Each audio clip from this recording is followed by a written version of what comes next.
go check that out. My YouTube channel is called Charles Lamson's Webcam Video.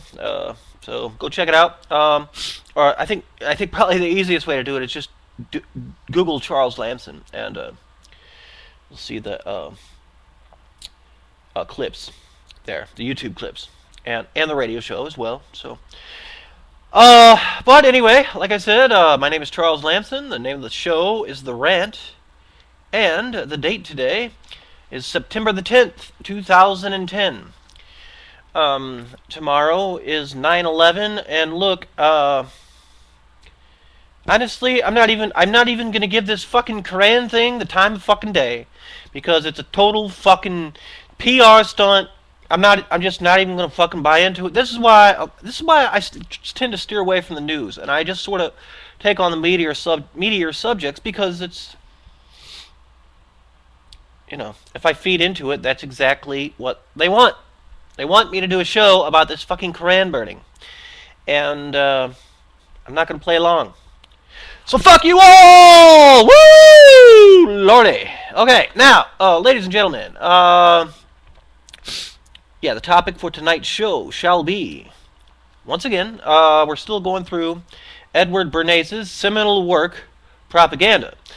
For those of you tuning in for the first time, Edward Bernays was a crafty PR man from the, I guess, he's Sigmund Freud's nephew as well, and he's pretty much the father of what we now in the United States call public relations.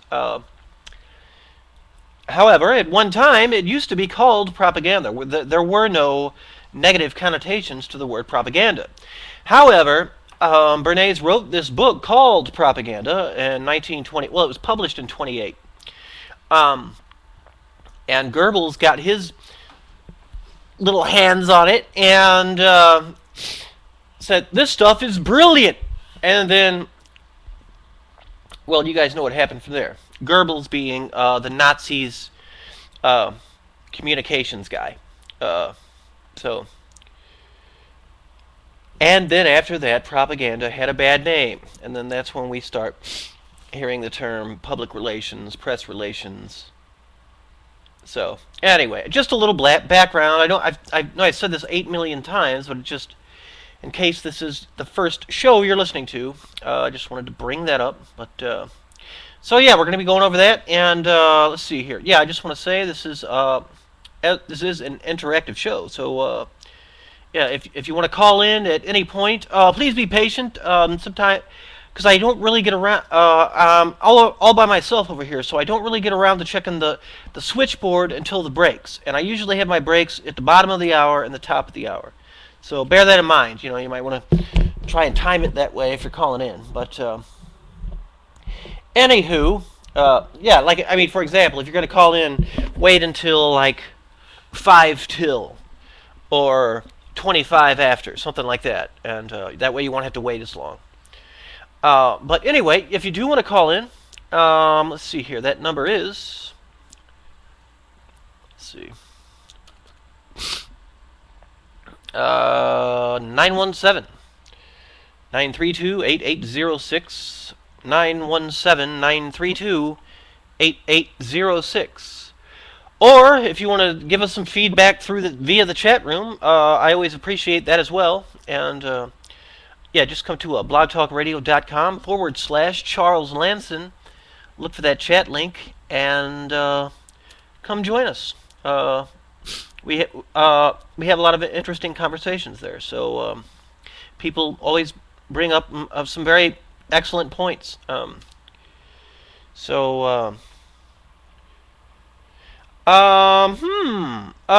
shoot. There's a guy, he said, you familiar with WR 104? I don't, and then he left the chat room. He just left it one message. I don't know if that's somebody's screen name or if that's yeah, so apparently, yeah, so obviously, no, I am not familiar with WR 104. But Frank Wright, thanks for dropping by and putting in your 2 cents worth. But yeah, I have never heard of it. Screen name, I don't know. Oh, I get it. Yeah, man, because your last name is right. WRIGHT. WR 104. I think. Okay. No, no, man, I'm not familiar. But Frank Wright. I think that's probably his other screen name or something. I just want to say hi to Georgia Bell. If at any point you want to just chime in with an opinion, Bell, go for it. Like I said, the chat room's kind of the same with the phone lines. I only check it like on the breaks, just because once I get into the material, it's kind of hard to do the chat room at the same time. But thanks for joining us tonight. Appreciate it. All right, let's get right into it. Let's see here. Edward Bernays, his 1928 book, Propaganda.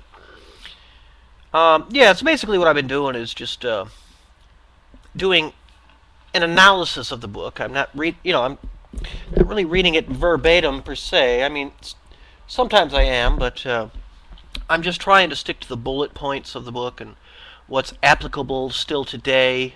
Since it was written in 28, some of the stuff is a little bit archaic and dated, but anyway, when I left off last night, we were I was at the chapter where he talks about propaganda and business. How propaganda? No. I'm sorry. How propaganda is used in politics. So I'm going to go ahead and take it up there. I think that's the sixth chapter in the book, Propaganda. At present, the political campaigner. Once again, I just like to point out that's 1928. At present, the political campaigner uses, for the greatest part, the radio, the press, the banquet hall, the mass meeting, the lecture platform, and the stump, generally as a means for furthering his ideas. I guess today we can throw the internet in there for a good measure, but this is only a small part of what may be done.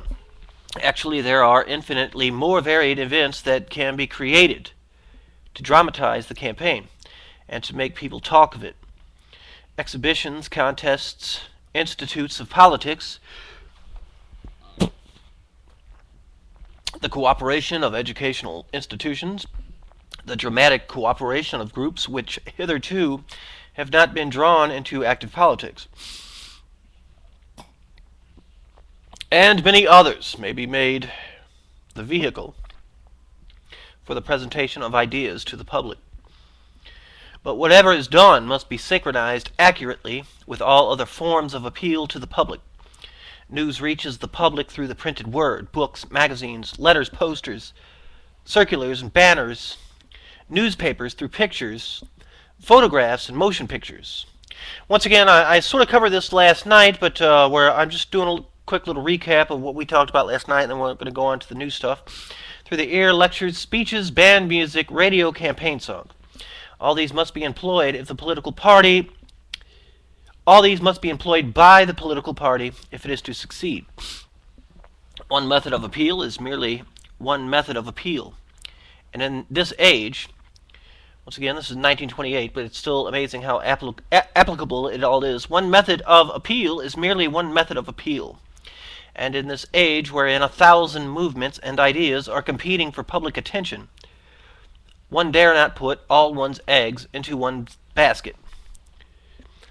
It is understood that the methods of propaganda can be effective only with the voter who makes up his own mind on the basis of his group prejudices and desires, where specific allegiances and loyalties exist, as in the case of boss leadership. These loyalties will operate to nullify the free will of the voter. I think when he uses the term boss leadership there, I don't think he's like talking about your boss at work or whatever. That's sort of, again, this is sort of an archaic term. It's more like back in the 20s they had these guys. They were basically criminals, and what they were called town bosses, and they were. Boss Hogg is an excellent. For those of you familiar with Dukes of Hazzard, Boss Hogg is an excellent example of what I'm talking about. Town bosses. They're basically got businessmen who are like the most powerful men in town. They run all the drugs, all the gambling, blah blah blah, and they're like more powerful than the elected officials. But so that's what he's talking about when he mentions boss leadership.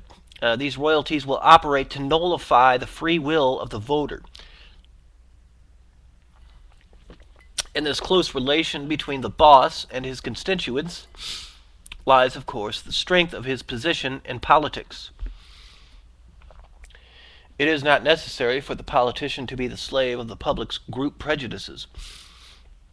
If he can learn how to mold the mind of the voters in conformity with his own ideas of public welfare and public service. Once again, ladies and gentlemen, you might be asking yourselves, if you're new to the show, like, why is he just reading this book, blah, blah, blah? Because this book is one of the most influential books of the 20th century. Edward Bernays is one of the most influential men of the 20th century. And if we're talking about the New World Order and we're talking about how we want to stick up for our own sovereignty and we don't want to be slaves and whatnot, we have to know the tricks that they use on us. And so much of it goes back to Edward Bernays and this book, Propaganda. That is why I'm going through this book, because I feel, at the risk of boring everyone to death, I feel it's very important to know. If you're in this conspiracy theory community, alternative research community, it's very important to know exactly how they manipulate us, so we can keep an eye out for it. So I'll read that sentence again. It is not necessary for the politician to be the slave of the public group prejudices. If he can learn how to mold the mind of the voters in conformity with his own ideas of public welfare and public service. The important thing for the statesmen of our age is not so much to know how to please the public, but to know how to sway the public. And so once again, he's bringing up this notion about how basically we're all a bunch of stupid sheep. And he's pretty much of the opinion, Edward Bernays, that the politician's job is not to serve the public. The politician's job is to tell the public what to think and how to think. In theory, this education might be done by means of learned pamphlets explaining the intricacies of public questions. In actual fact, it can be done only by meeting the conditions of the public mind, by creating circumstances which set up trains of thought, by dramatizing personalities, by establishing contact with the group leaders who control the opinions of their publics. But campaigning is only an incident in political life.